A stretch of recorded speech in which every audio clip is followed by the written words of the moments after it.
절대 열어서는 안 되는 등골 오싹한 이야기. 그래서 더욱 철저하게 봉인되고 꽁꽁 가둬둔 이야기. 함부로 손대는 자 반드시 그 대가를 치를 것이다. 안녕하세요. 함부로 열어서는 안 될 금기된 이야기를 봉인 해제하는 괴담노트 오늘도 문을 활짝 열었습니다. 자, 요즘 아주 날씨가 좋아서 그런가 바깥으로 나오시는 분들이 참 많아졌습니다.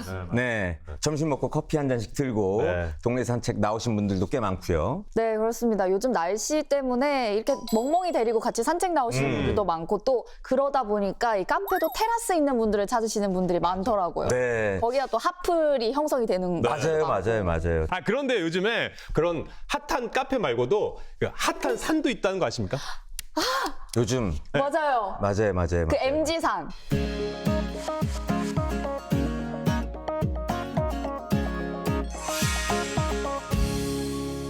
대한민국에서 유일하게 웨이팅이 있는 산. 그 MG 감성이 있으시네요. 아이 뭐 저는 뭐들. 예. 네. 거기서 하려면 그 인증샷 찍으려면 1시간 정도 대기를 해야 된다고 하더라고요. 관악산에서. 맞아요. 예.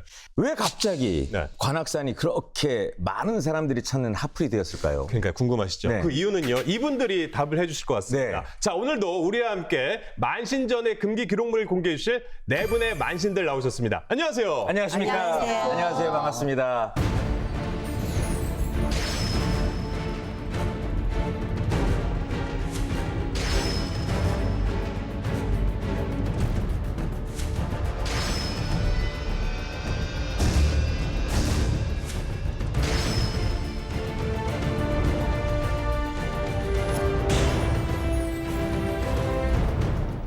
그 관악산은 뭐 이미 사람들로 폭발이고 그렇다면 매화당 선생님, 네. 좋은 기운을 받고 싶어 하는 우리 시청자 여러분들에게 찾아가면 아 좋은 산이다. 우리들만 알고 우리 시청자들만 알 수 있게 그쵸. 정보 좀 부탁드립니다. 예. 저는 태백산을 추천드리고 싶습니다. 태백산. 네. 태백산에는 오랫동안 제가 다녀봤지만 복도주지만 아주 강하다고 봐요. 아 태백산이 기운이 강합니까? 네, 그게 장군봉이 있잖아요. 장군보. 그래서 내가 하는 일에 계속 실패를 보신 분들, 그리고 이제 잘 하고 싶은데 뭐가 자꾸 막혀서 인생이 살다 보면 굴곡이 있잖아요. 네. 근데 막혔을 때 한번 뚫고 나가고 싶어도 못 나갈 때. 그래서 장군봉을 다녀오면은 저는 앞길이 뚫린다고 봅니다. 뚫린다. 네. 그래서 저는 일반인도 가도 좋은 산을 태백산을 권하고 싶습니다. 태백산 장군봉 네네. 거기 하면 확 뚫린다 말씀을 해주셨는데 우리 처남사 신비선녀 선생님 저희들이 올라가면 좋은 기운 받을 수 있는 산 태백산 말고 또 어떤 산을 좀 추천해 줄 수 있을까요? 저는 시청자분들이 네. 이렇게 가기 편한 곳으로 이제 서울 근교에 가까운 데가 있거든요. 근교. 네. 아차산을 저는 이렇게 추천드리고 싶어요. 아차산.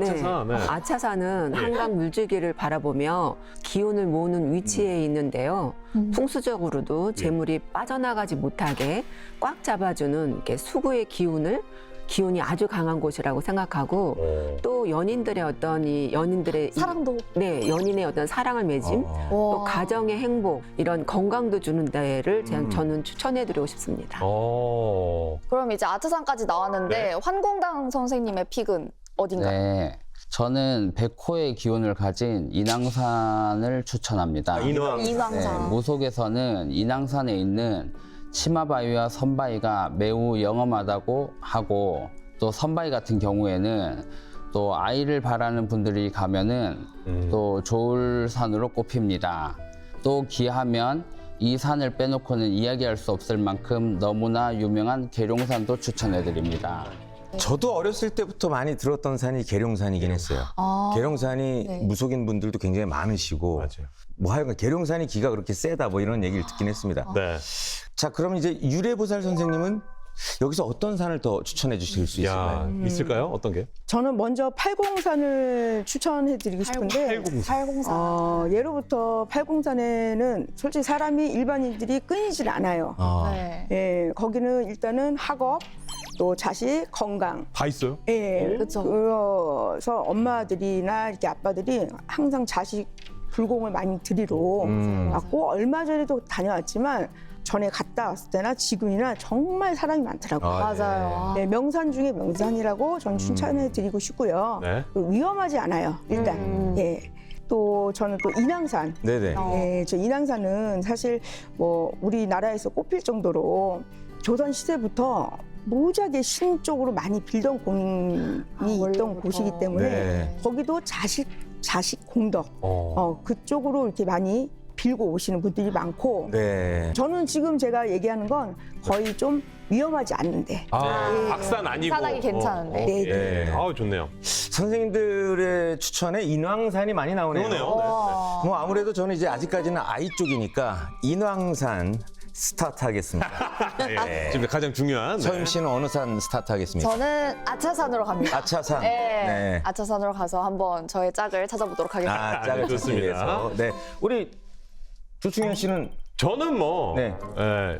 태백산 아니 가세요? 뭐 저는 인왕산, 뭐 계룡산, 아차산, 팔공산 다 올라오고 싶습니다. 네. 예, 약간 종합 선물 세트 좀 말씀해 주셔가지고 잘 돼야 패키지로? 되니까. 네. 예? 패키지로. 패키지로 그냥. 인왕산은 가지 마세요. 아이가 둘이나 있으니까 인왕산 빼고 예. 빼고 가세요. 아, 예, 알겠습니다. 예, 명심하겠습니다. 네.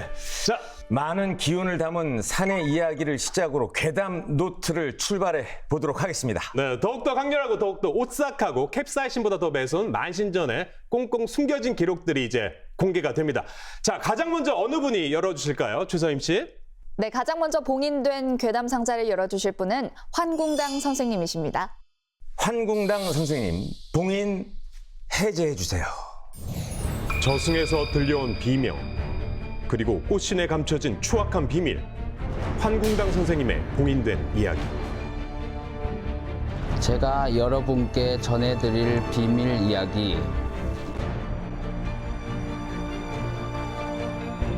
이 안에 있습니다.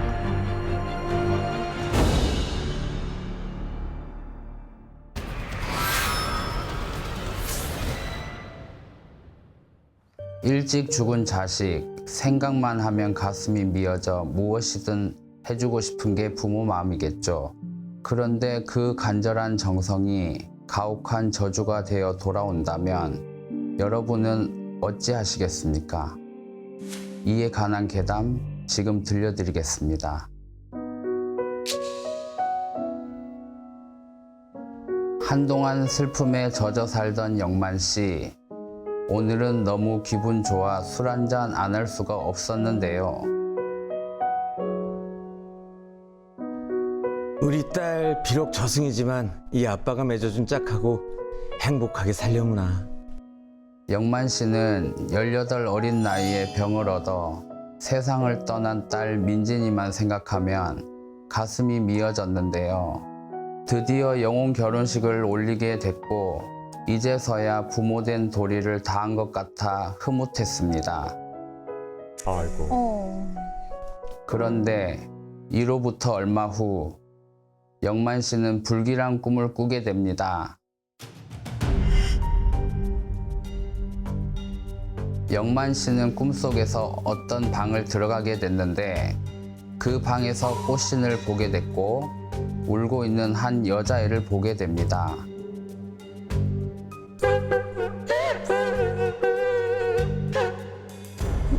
민진이니? 우리 딸 민진이 맞지? 영만 씨는 너무나 의아했습니다. 딸 민진이가 고마워하기는커녕 저주하는 얼굴로 아빠를 보고 있었으니까요. 왜?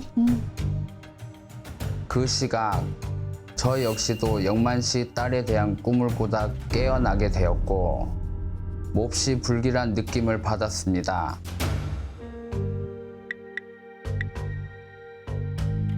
그래서 친분이 있던 영만 씨에게 괜찮은 건지 급히 연락을 드렸고 한동안은 각별히 조심하라고 당부했습니다.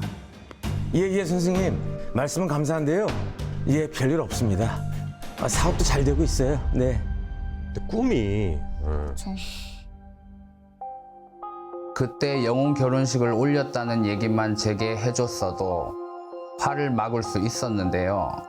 단지 꿈이라 생각했고 아무 일 없다며 제게 도움을 청하지도 않았습니다. 말 안 했구나. 이로부터 얼마 후 건설업을 하는 영만 씨의 공사 현장에서 연이어 사고가 터지고 맙니다. 세상에. 그로 인해 사람이 죽을 뻔하기도 하면서 사업이 부도 위기를 맞게 되는데요. 아, 저 진짜 급해서 그러는데 저 자금을 조금만 융통해 주세요. 네? 여보세요? 여보세요? 아유, 일이 꼬이네, 꼬여. 아유. 영만 씨에게 닥친 불행은 이게 끝이 아니었습니다. 어머니, 저 좀 나갔다 올게요. 식사 잘 챙겨 드시고 계세요. 조심히 다녀와. 아이고, 아이고. 아이고. 아우 어떡해. 어머니, 어머니. 설상가상으로 영만 씨의 아들마저 할머니를 간호하러 가는 길에 교통사고가 나 크게 다치게 됐고, 그제야 영만 씨는 제게 도움을 청하게 되었는데요. 저는 정신적으로 너무 힘들어하는 영만 씨를 위해 직접 집으로 찾아갔습니다. 혹시 영혼 결혼식 올리셨어요? 아, 사실은 그게 어떻게 된 거냐면요.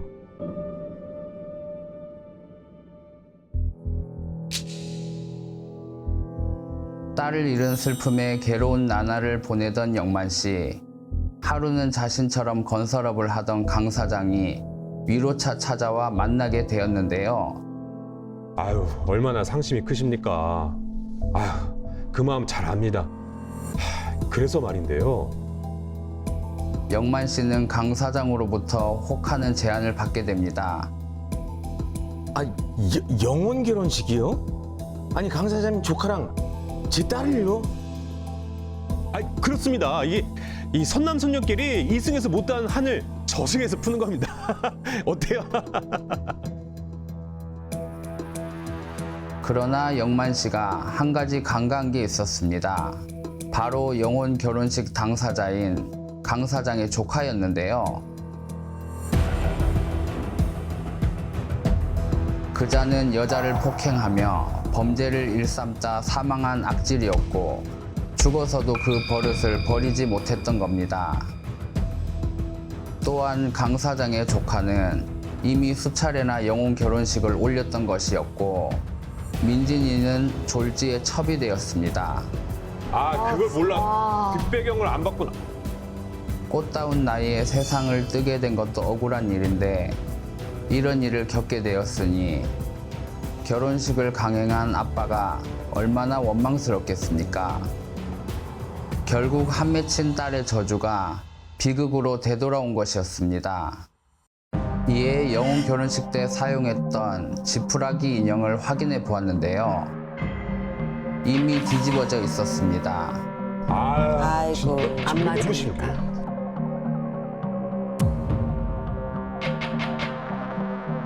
저는 인형을 태웠고 영혼 결혼식 때 사용했던 옷과 신랑의 생년월일이 적혀있던 사주 단자도 태웠습니다. 파혼을 의미하는 것이었습니다. 그런 다음 한 맺힌 민진이를 위해 제가 직접 아주 좋은 짝을 찾아 맺어 주었습니다. 두 영혼 모두 행복해했고 감사하다고 했습니다. 잘 됐네. 이후 부도 위기에 몰렸던 영만 씨의 사업도 제 자리를 잡아갔고, 아팠던 사람들도 건강을 되찾게 되었습니다. 자식을 향한 부모의 지극한 정성이 때로는 악한 이의 탐욕에 이용당해 비수가 되어 돌아오기도 합니다. 부모의 참된 도리는 자식의 마음을 온전히 살펴주는 것임을 잊지 말아야 하겠습니다. 환궁당 선생님, 강 사장이잖아요, 강 사장. 네. 강 사장은 왜 이렇게 조카를 영혼 결혼식을 몇 번씩이나 계속 시키는 거죠? 강 사장은 일단 자신의 사업적 이익과 집안의 안녕을 위해서 죽은 조카를 영적인 도구로 이용한 파렴치한 인간이고요. 네. 진짜. 강 사장은 자식을 잃은 부모의 절박한 심리를 파고들어 사주 단자를 받아내고 또 자기 이익을 위해 탐욕의 도구로 사용한 겁니다. 아주 비열하고 나쁜 짓을 벌인 사람입니다. 네. 그래서 민진이가 흘린 피눈물은 죽어서도 강 사장의 부와 이익 때문에 지옥의 굴레에 갇혀버린 안타까운 절규입니다. 아니 선생님께서는 이번 결혼이 잘못된 거라면서 파혼을 시키셨잖아요. 그 궁금한 게 있는데 산 사람들은 그 이혼하려면 가정법원에도 가야 하고 여러 가지 복잡한 절차를 거쳐야 되는데 맞지. 영혼들을 그 파혼 시킬 때 어떤 거쳐야 될 절차 같은 게 있습니까? 당연히 영혼들도 뭐 말하자면 이혼에 해당하는 파혼을 할 때는 예. 그만큼 엄중한 이제 그 절차를 또 거치거든요. 네. 산 사람들은 성격 뭐 치여서 부정, 뭐 폭력 같은 이유로 이혼을 하고 서류도 정리를 하잖아요. 그렇지. 그런데 이제 망자들은 영적인 결합이라 서류는 없지만 네네. 네, 이번 사례처럼 한쪽이 속아서 맺어졌거나 일방적으로 이용당한 경우처럼 네. 또 잘못된 인연일 때만 무당이 개입하게 됩니다. 예. 영상에는 시각적인 효과를 위해서 뭐 지푸라기라든지 그런 것들을 이제 태웠지만 예. 파혼을 진행할 때는 굿당이나 뭐 이런 사찰 뭐 이렇게 조그만한 데 가서 예. 또 다시 재를 올려서요. 네네. 그래서 이제 영혼을 불러들여서 이제 이분들에게 이제 청실 홍실을 이 가위로 잘라서 네, 이제 파혼을 이제 저희가 이제 혼서지라든지 이런 것들을 만들어서 태우기도 해요. 네. 아니 또 영상을 보면 이제 선생님께서 직접 또 짝을 찾아서 새로 맺어주셨잖아요. 굉장히 중요한 어떻게 보면 약간 커플 매니저? 결혼정보회사의 어떤 대표님 격의 역할을 하신 건데 그럴 때는 어떻게 또 궁합을 보고 짝을 찾는지 궁금해요. 뭐 당연히 이제 귀신도 궁합은 보거든요. 네. 궁합을 보는데 산 당연하죠. 사람보다 이제 영혼의 궁합은 훨씬 좀 더 중요해요. 그렇죠. 예, 한쪽이 너무 강한 이렇게 원한을 품고 있거나 또 기운이 한쪽으로 치우쳐 있으면 안 되고요. 또 상대 영혼까지 풍파에 휘말릴 수가 있기 때문에 예, 더더욱이 그래요. 그래서 이제 무속인은 가장 먼저 두 영혼의 사주나 죽은 이제 시기 또 어떤 연유로 숨을 거두었는지를 살펴보고 네. 서로의 날카로운 삶을 눌려주고 또 빈 구석을 채워줄 수 있는 영적인 균형이 완벽한 천생연분을 또 찾는 게 단계예요. 쉽지 않겠는데요. 또 영호 결혼식에는 단순히 망자 둘만의 만남이 아니라 집안과 집안의 기운이 합쳐지는 일이기 때문에 양가 조상들의 이 혼사를 반기는지 또 어느 한쪽의 업보가 또 상대 집안의 우환을 끌고 오지는 않는지를 꼼꼼하게 따져봅니다. 이야. 네. 아무리 사주가 좋아도 영혼 스스로가 거부를 하게 되면 맞아요. 또 안 되거든요. 그래서 두 영혼이 서로 가까이 받아들일 확신이 들 때 또 비로소 연인의 매듭을 맺어주는 게 되는 겁니다. 그러니까 제가 궁금했던 게 있었는데 그게 이제 마지막에 좀 풀어주셨네요. 그러니까 아니 사실 죽은 사람의 마음은 모르잖아요. 그렇죠. 죽은 사람의 마음은 모르고 혹시라도 또 좋은 그 길로 갈 수 있도록 영혼 결혼식을 하면 어떨까라는 이제 생각을 하면서 가족들이 이제 네. 원해서 하는 건데 그거를 이제 실제 안 받아들일 수도 있다는 얘기네요. 네. 난 이 영혼 결혼식 자체가 싫다. 네네네. 난 결혼 안 해도 된다. 네. 이런 거를 거부를 하기도 하네요. 네. 나는 이게 무조건 시키는 줄 알고. 그러니까 그건 왜냐면 아니죠. 당사자는 사실 싫어할 수 있잖아요. 네. 그렇죠, 그렇죠. 예, 근데 이제 또 싫으면 또 싫다고도 하네요. 집신 인형도 막 등 돌리고 있잖아요. 그런 것들 보면 확실히 좀 그런 게 있나 봐요. 그리고 또 하나 좀 여쭤보면 네. 뭐 이건 뭐 시청자분들과 또 많은 분들이 궁금해하실 것 같기도 하고 선생님은 남자분이신 거죠? 네, 남자예요. 예, 알겠습니다. 아니 너무 아름답게 생기셔가지고 루즈가 너무 예쁘세요. 광나요, 광. 아니 사실 보니까 이렇게 이승이든 저승이든 뭐 서로 조건을 잘 맞춰보고 하는 게 굉장히 중요하다는 생각이 듭니다. 네, 이번에 상자를 열어주실 분은 처남사 신비선녀 선생님이십니다. 처남사 신비선녀 선생님 봉인 해제해 주세요. 스스로 뱉은 원망의 칼날이 찔린 잔혹한 구업.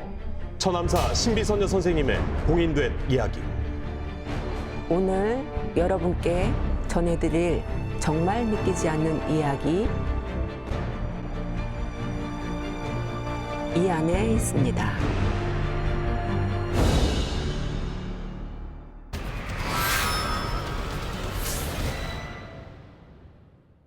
당신은 어떤 자손인가요?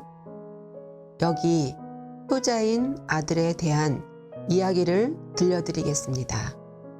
아들은 자신의 간을 떼어줬는데도 어머니는 죽어가고 있었습니다.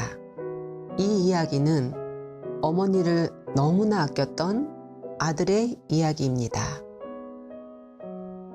지극한 효자였던 성호 씨는 어머니를 살리기 위해 자신의 간 일부를 떼어주는 이식 수술을 감행했습니다. 야, 이거 쉽지 않은데 진짜 대단하시다. 쉽지가 않은데. 수술 후 기대와는 달리 어머니의 상태는 더 악화됐습니다. 이식한 간이 제 기능을 하지 못했고 어머니는 다시 생사의 갈림길에 서게 됩니다. 더 이상 손을 쓸 수 없는 절망적인 상황이었습니다. 그래도 성호 씨는 포기하지 않았습니다.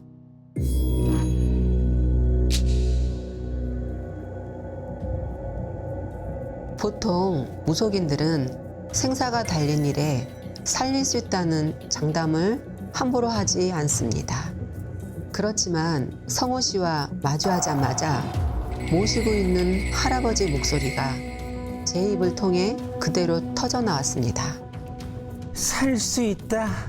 걱정 마라. 정말 살 수 있다고요? 와, 이런 말이. 와.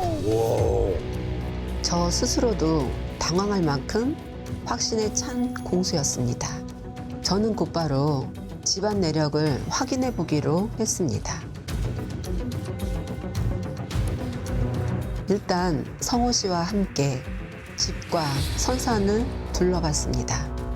선산에 발을 들이는 순간 알 수 있었습니다. 조상님들의 노여움이 어머니를 향하고 있었습니다. 그 이유도 금방 보였습니다.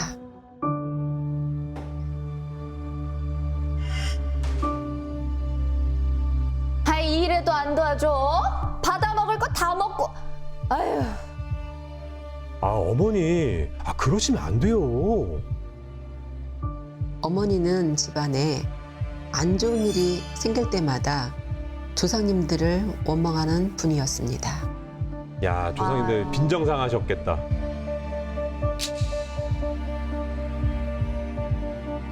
어머니, 이번에 같이 성묘 가요.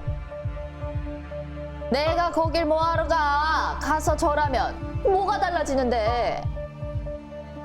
한두 번이 아니었습니다. 감사는 없었고 원망만 쌓여갔습니다. 그렇지, 이제는. 어머니 마음이 다치셨나 보네. 아휴, 이렇게까지 챙겼으면 하나쯤 풀릴 때도 됐는데.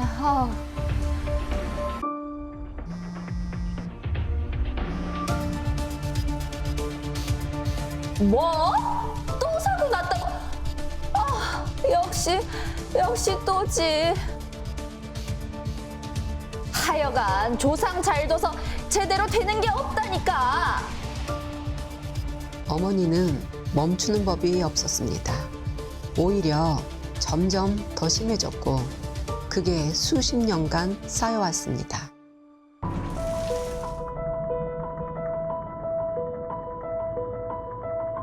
진짜 이 집안은 답이 없다니까.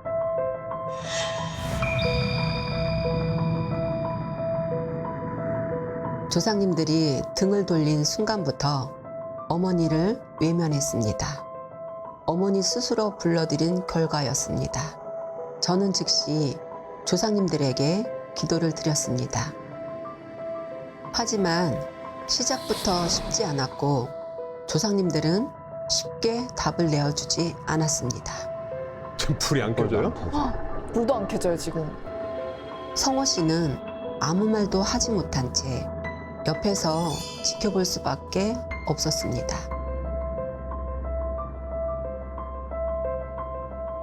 저는 온 힘을 다해 어머니를 한 번만 용서해달라고 빌었습니다. 이때 다시 한번 할아버지의 신명이 실리며 구체적인 공수가 내려왔습니다. 선생님, 어머니가 다시 기증을 받아 살 수 있을까요?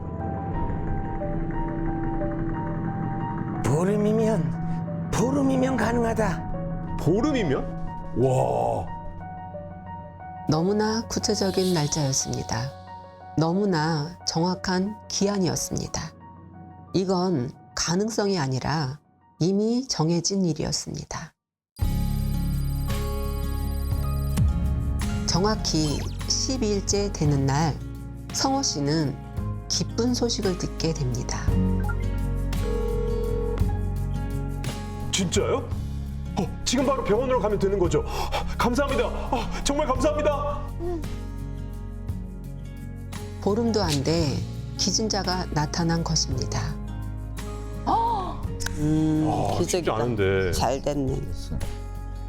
성호 씨의 어머니는 새 생명을 얻어 죽음의 문턱에서 기적처럼 돌아오게 되었습니다.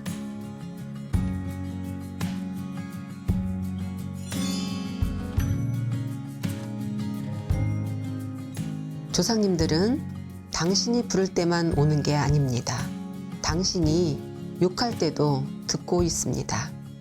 조상님들이 당신을 지켜주길 바란다면 원망보다 감사를 먼저 드리셔야 합니다. 천암사 신비선녀 선생님. 네. 그 영상에서 보니까 아들이 앉자마자 살 수 있다라는 공수를 내리셨는데 네. 공수는 뭐고 또 공수는 어떻게 나오는 건가요? 공수는 저희 같은 무속인 입에서 하는 말이 아니라 신령님들이 저희 몸에 실려서 이렇게 저희 입을 빌려서 하시는 말씀이 이게 공수라고 하는 겁니다. 네. 네, 의도적으로 만들어내거나 조절할 수 있는 게 아니고요. 보통은 이제 이렇게 조심스럽게 이렇게 조금씩 이렇게 얘기를 생각하면서 하는데 이번처럼은 이렇게 앉자마자 거침없이 저희 할아버지께서 신령님이 딱 강하게 얘기를 말씀을 해주시더라고요. 오, 네. 신기하다. 네. 근데 영상 속 어머니처럼 자신의 삶을 비관을 하면서 저렇게 조상 탓하고 이렇게 사시는 분들이 사실 주변에 또 많잖아요. 네. 결국에 그 원망 때문에 이렇게 목숨까지 위험해질 수가 있는 건가요, 선생님? 그러니까. 구업을 제일 무섭게 치는 이유가 바로 이거예요.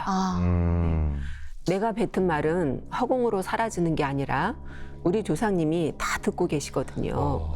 한두 번 이렇게 힘들어서 불편한 정도는 큰 문제는 되진 않는데 이 사연처럼 그게 습관이 되고 수십 년 동안 반복되면 이야기가 달라집니다. 특히 제사상이나 어떤 산소나 이런 데 이렇게 가서 직접적인 이렇게 원망을 품어대면 이제 신령님, 이렇게 조상님들도 듣기 좀 거북하시고 화가 나시겠죠.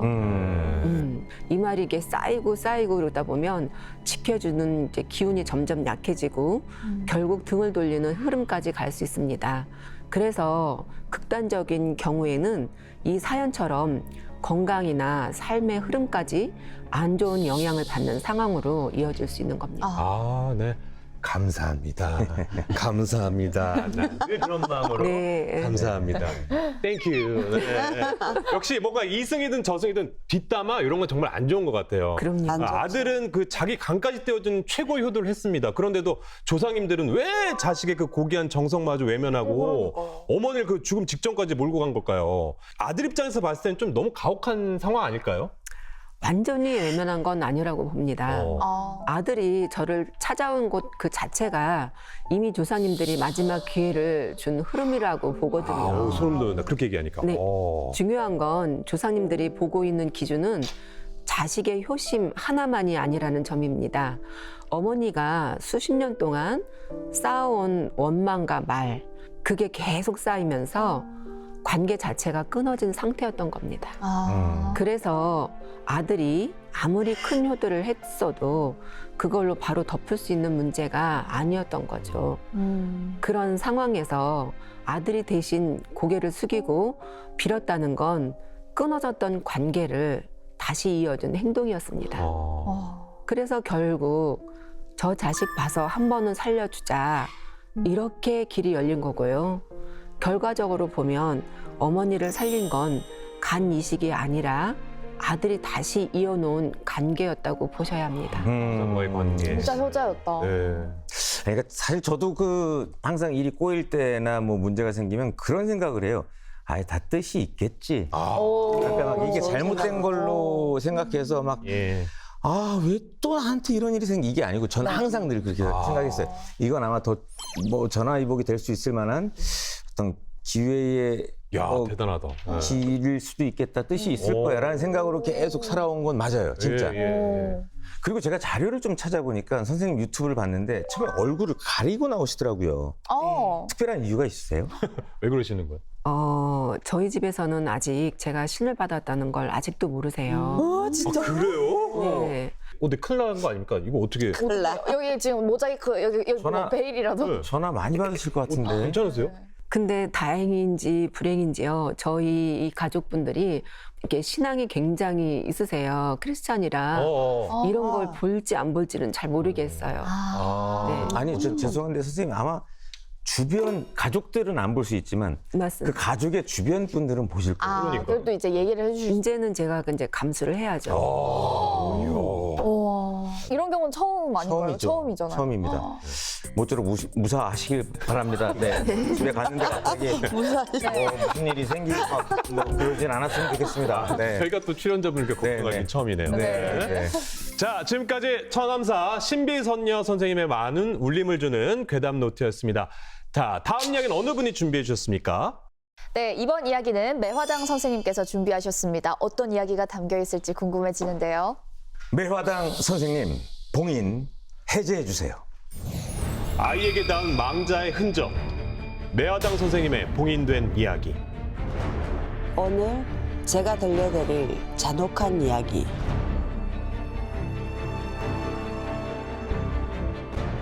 바로 이 안에 담겨 있습니다.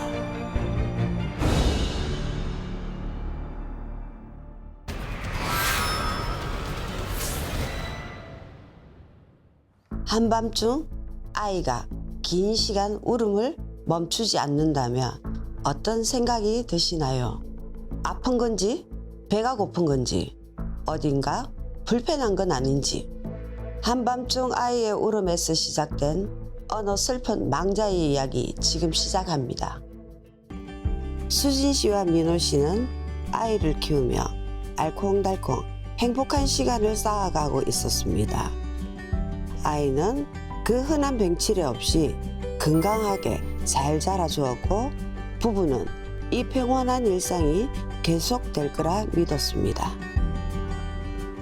그런데 그 믿음은 오래가지 못했습니다. 늦은 밤 갑자기 아이가 이유 없이 울기 시작했고 한 번 시작된 울음은 1시간 가까이 이어졌습니다. 더 무서운 건 자기야, 우리 도윤이 입술이 코에 붙어 어떡해?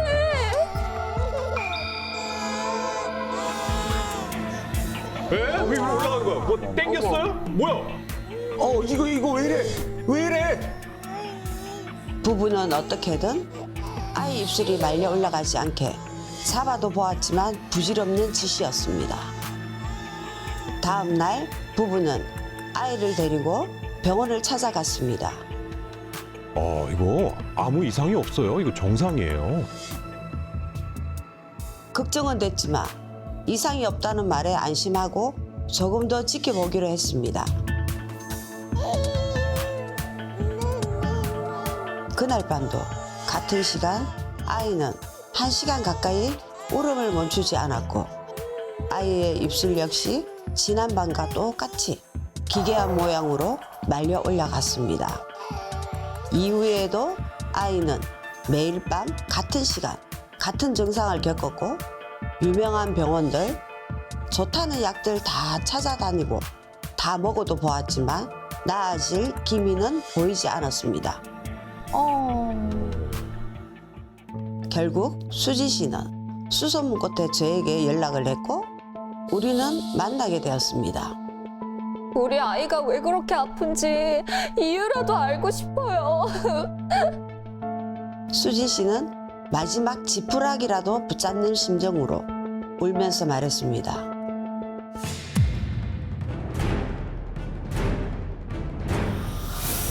어머. 입술이 올라가는 거죠.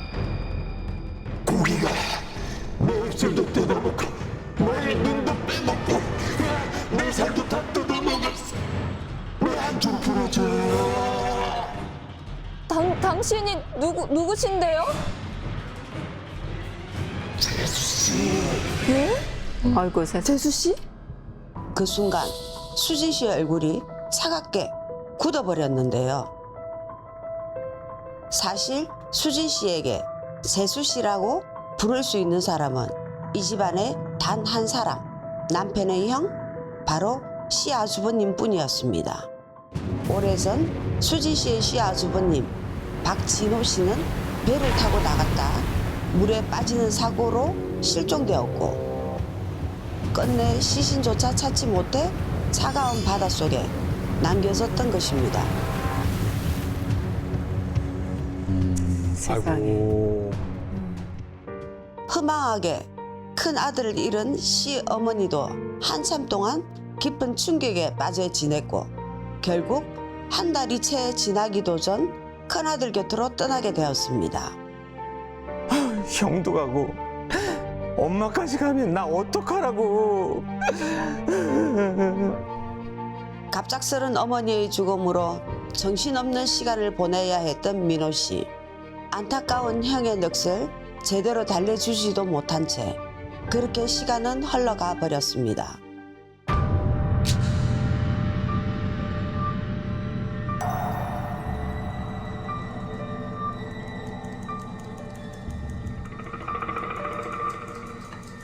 민호야, 형이야, 형 너무 아파.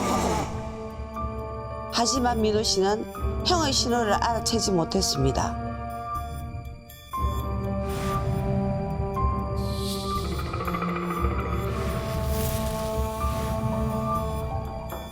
저는 망자의 혼을 건져 보내주는 절차가 필요하다고 판단하였습니다. 그래서 가족들과 함께 박진호 씨가 실종된 바다로 향했습니다. 아, 거기까지 가셨구나. 저는 망자의 넋을 건지는 의식을 진행했습니다. 그리고는 넋을 건질 때 썼던 밥그릇을 열어보았습니다. 와, 머리카락이. 세상에. 이것은 망자의 혼이 잘 따라 들어왔다는 표식이었습니다.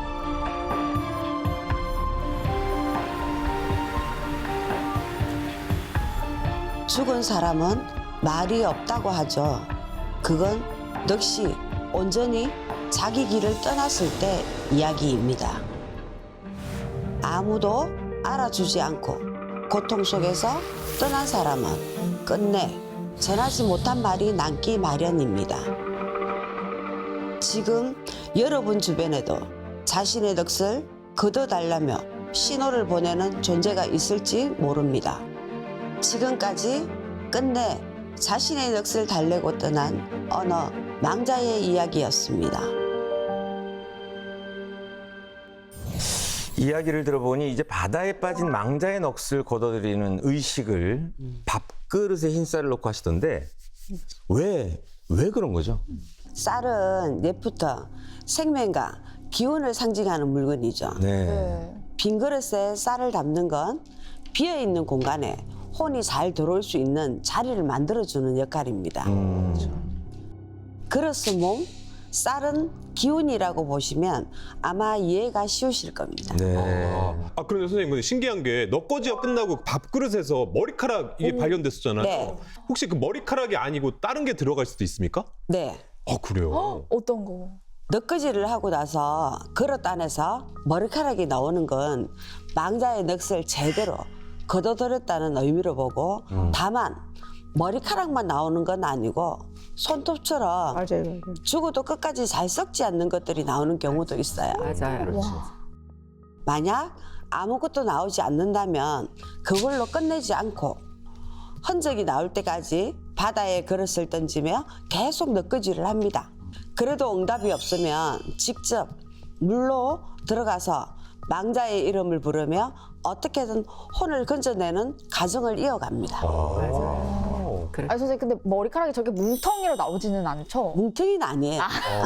그냥 몇 가닥. 네 가닥. 몇 가닥. 신기하다. 아니 근데 이게 도저히 안 되면 물에 아까 그럼 들어간다고 네. 하셨잖아요. 그러면 진짜 무당 선생님들도 이게 수영은 기본이어야 될 것 같아요. 이게 네. 수영은 기본을 떠나서 힘든 이것도 직업. 잘못하면 무당 선생님도 그러니까. 같이 물귀신이 될 수 있어요. 그렇죠. 잡아 끌고 들어갈 수 네, 있잖아요. 네, 네. 선생님 수영 잘하세요? 아니요. 아니 그러면 이게 그때 하는 방법이 있어요. 할 때 허리에 이제 그 저승 가는 길배란 게 있거든요. 네. 그걸 묶고 그냥 일반 우리 무당 선생님들이 여자분들도 남자분들도 계시거든요. 네. 힘이 센 이제 경상도 말로 장골들.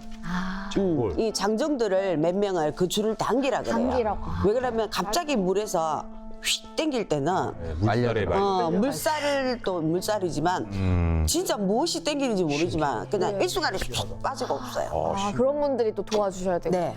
그러면 사연에서처럼 이렇게 바다에서 시신을 찾지 못할 경우에는 뭐 원혼이 더 강하게 남는다거나 아니면 원한이 더 깊어질 수도 있나요? 그렇죠. 아, 바다에서 실종돼 몸을 찾지 못하면 망자가 자신의 죽음을 제대로 받아들이지 못하는 경우가 있어요. 그렇죠. 그렇게 되면 원혼도 더 강하게 남고 원한도 깊어질 수 있거든요. 예전에는 물에 빠져 죽은 뒤 시신을 찾지 못하면 반드시 넋을 거두는 의식을 했어요. 그렇지 않으면 그 자리에 남은 원혼이 다른 사람을 물로 끌어들인다고 여겼기 때문이에요. 우리가 흔히 물귀신 작전이라고 말하잖아요. 네. 바로 나만 죽을 수 없다는 원한에서 비롯된 표현이라고 봅니다. 그리고 도로 같은 데 가다 보면 사고 다발 지점 돼 있는 데가 많잖아요. 네, 맞아요. 실제 거기에서 계속 같은 사고가 나고 사람이 죽는 일이 반복되기도 되잖아요. 네. 무속에서는 이를 그 자리에 남은 원혼들이 자신의 죽음을 받아들이지 못한 채 비슷한 상황으로 다른 사람을 끌어들이는 것으로 해석합니다. 그래서 물가나 사고가 잦은 곳은 특히 기운이 약할 때는 함부로 가까이 하지 않는 것이 좋다고 봅니다. 우리 예전에는 이제 그 강에 이렇게 놀러들을 많이 갔잖아요. 맞아요. 그때마다 그런 건 있었어요. 익사 사고 많은 곳, 그렇죠. 익사 사고 많은 곳 이런 거를 항상 그렇게 해서 주의를 하라고 이렇게 알림판을 이제 그렇죠. 꽂아놓곤 했는데 맞아요. 아 그렇게 반복된 죽음이 또 있는 데는 그런 이유가 있을 수도 있겠네요. 예. 그래서 그런가요? 이 지독한 사람을 보고 물귀신 같다고 하잖아요. 그렇죠. 물귀신 작전 쓰는 맞아요, 거야, 막 이런 맞아요. 것처럼 아, 맞아요. 그런 게 다 이유가 있어요. 맞습니다, 네. 맞습니다. 아, 물귀신.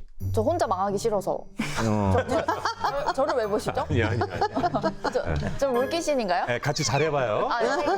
네, 알겠습니다. 자, 지금까지 매아당 선생님의 괴담 노트였습니다. 자, 그럼 다음 노트의 주인공 어느 분이시죠? 네, 이제 오늘의 마지막 순서입니다. 유래보살 선생님의 괴담 노트입니다. 유래보살 선생님 봉인 해제해 주세요. 아내가 마주한 남편의 충격적 진실. 유래보살 선생님의 봉인된 이야기. 오늘 여러분께 전해드릴 끔찍한 이야기는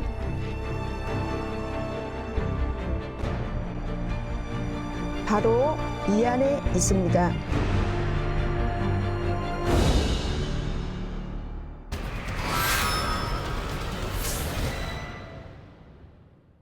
사랑하는 사람이 어느 순간부터 낯설게 느껴진다면 그건 마음이 변한 걸까요?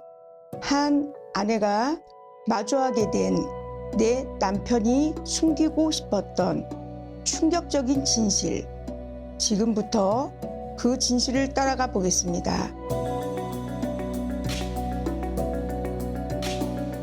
의사인 임보영 씨, 남편은 교수, 강남의 자가 아파트까지 걱정 하나 없을 것 같은 그녀와 처음 만났을 때 그녀는 쉽게 입을 열기 어려운 고민이 있어 보였습니다. 남편 옆에 누가 있네? 남자 같은데. 아니, 여자 같기도 하고. 아, 말도 안 돼요. 내 남편 저밖에 몰라요. 회피하는 건가? 보영 씨는 남편의 진실을 보고 싶어 하지 않았습니다. 남편 잘 살펴봐. 뭐가 있어? 응? 확실히? 대학 때부터 시작된 두 사람의 사랑은 단 한 번도 흔들린 적이 없었거든요. 우리 영희 보고 싶었잖아. 나도 휴가 보고 싶어. 깨꼬닥 죽을 뻔. 딱 붙어있는 보영 씨와 용규 씨 사이에는 그 누구도 낄 틈이 없어 보였습니다. 단 한 사람만 빼고요. 보영 씨의 오랜 친구 백하린이었죠. 아, 친구? 싼데. 제발 그만해. 너 보영이 친구잖아. 너만 나한테 오면 난 보영이 버릴 수 있어. 용규 씨는 이런 백하린이 너무 무서웠습니다. 어떨 때는 스토커 같았죠.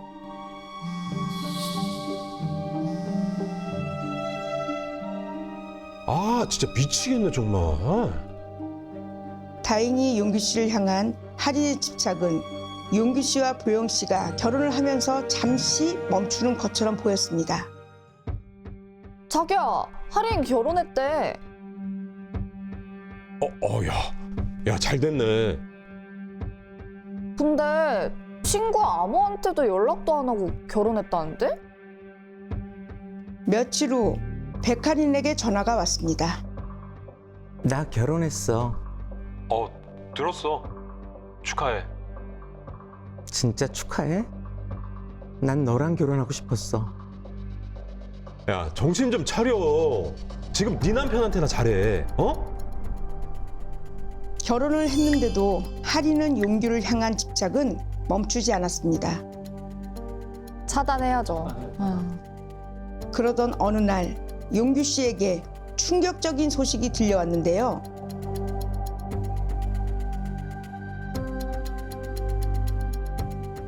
자기야, 하린이 죽었어.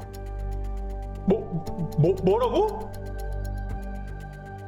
백하린은 갑작스런 사고로 죽게 되었고 용규 씨와 보영 씨는 백하린의 마지막 가는 길을 위로하고 나왔습니다. 무거운 마음에 장례식장 근처에서 잠시 쉬고 있던 두 사람. 그들에겐 한 남자가 다가왔습니다. 저 혹시 용규 씨 아닌가요? 저를 어떻게? 하린이 죽고서야 처음 보게 된 백하린의 남편이었습니다. 하린의 죽음으로 어색한 첫 인사를 나눈 보영, 용규, 강수 세 사람. 이들의 인연은 이게 끝이라고 생각했습니다. 어떻게 돌아가는 거야? 남편도 수상하다. 와. 하지만 용규 씨가 백하린의 장례식장을 다녀온 후부터 이상하게 변하기 시작했습니다.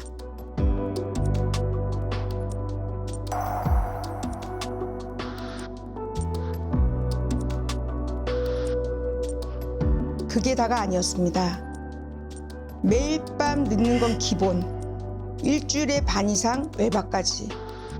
갑자기 변해버린 남편 모습에 보영 씨는 당혹스러웠고 결국 남편의 뒤를 밟기 시작했습니다. 그러다 공원에서 남편이 낯선 남자와 만나는 걸 보게 되었습니다. 어머 어머. 뭐야? 설마 친구겠지?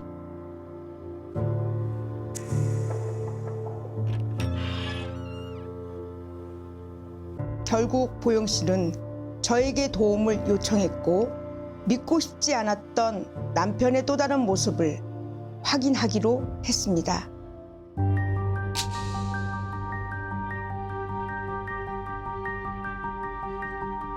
그 집에 들어선 순간 사람 말고 다른 기운이 느껴졌습니다.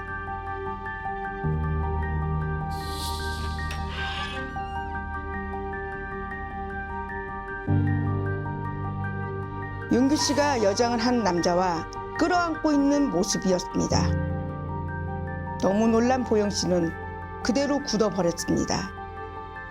그런데 여장 남자가 고개를 돌리는 순간 진짜 모든 게 무너졌습니다.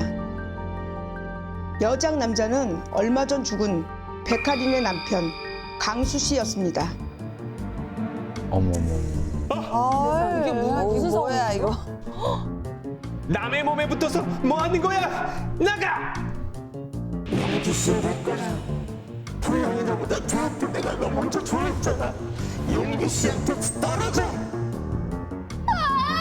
말도 안 돼.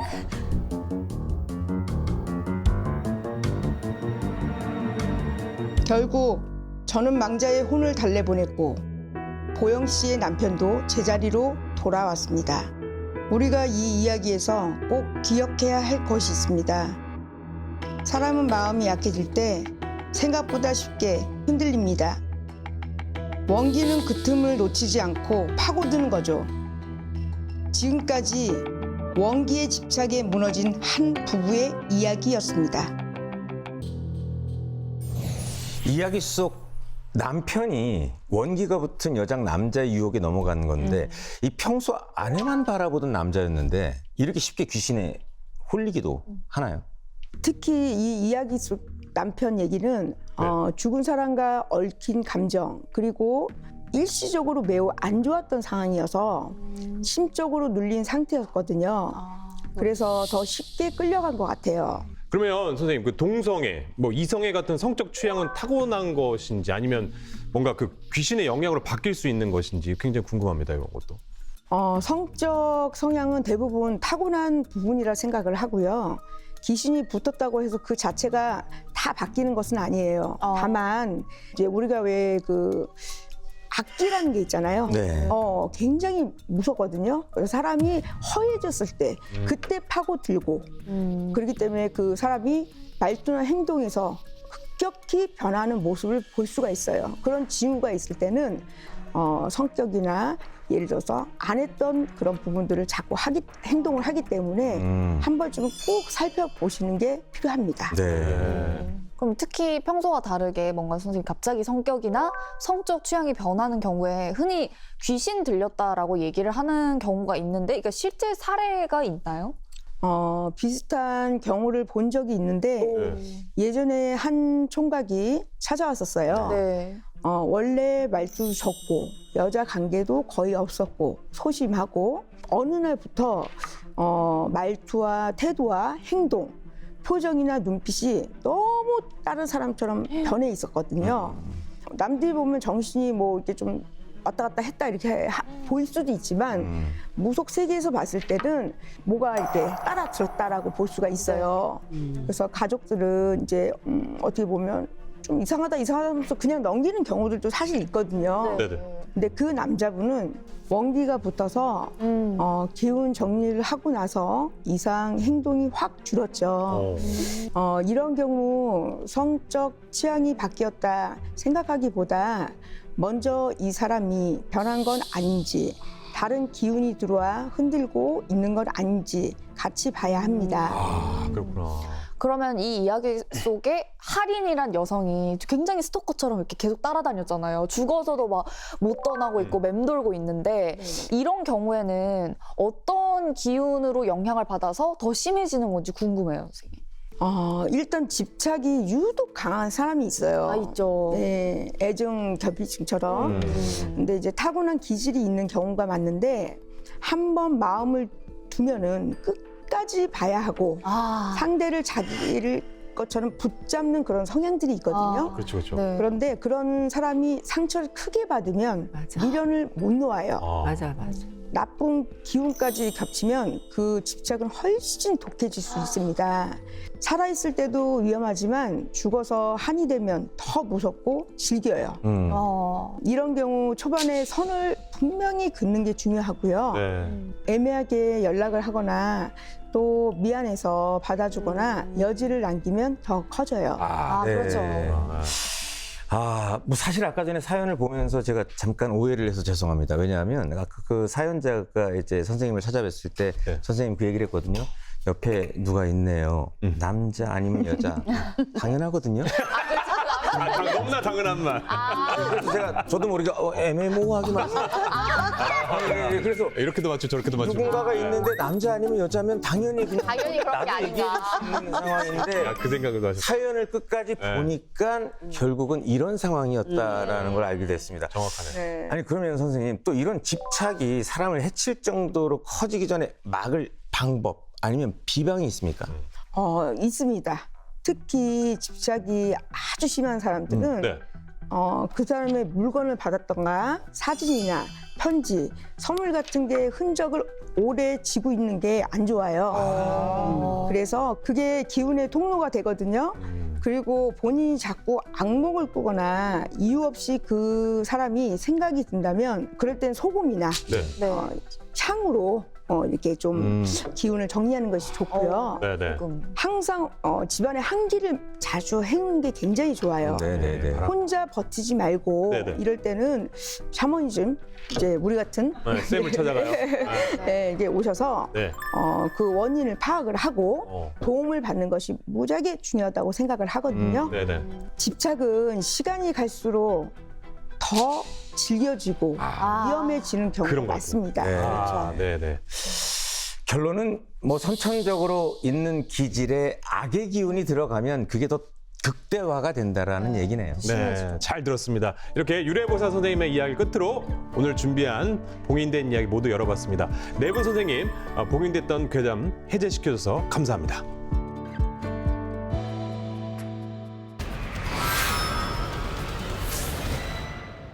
자, 열지 말아야 할 이야기를 봉인해제하는 금기된 이야기 괴담노트 벌써 마칠 시간이 되었습니다.